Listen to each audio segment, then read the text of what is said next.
Hindi na rin tayo mag-aabang kasi malilim. Hindi kagaya doon sa ano, init. Maya-maya ito, mainit na rin ito. Ayan. Ito kasi guys, para Marikina. Yung jeep na yan. Para Marikina. Hindi tayo pwede dyan.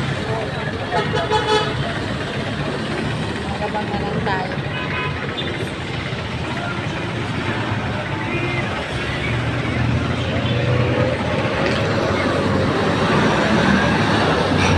Siya masasakyan.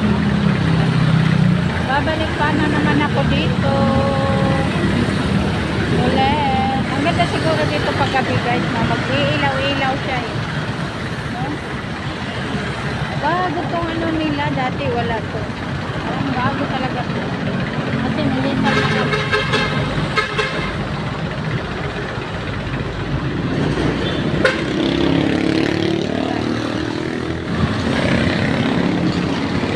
Nilipat na yung ano eh, yung BIR, hindi na sa Marikina.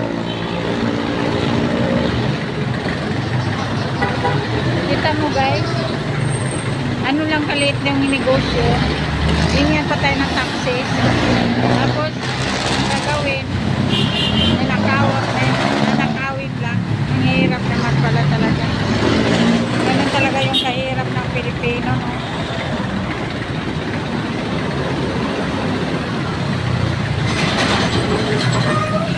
Talaga yan. Paris na siya. Paris na siya. Hintay pa tayo ng jeep dito guys. Wala pa naman.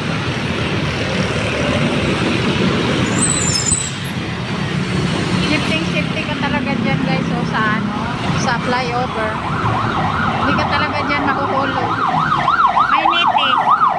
Net.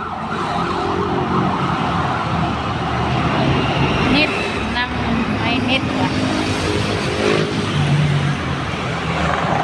Mainit na kasi.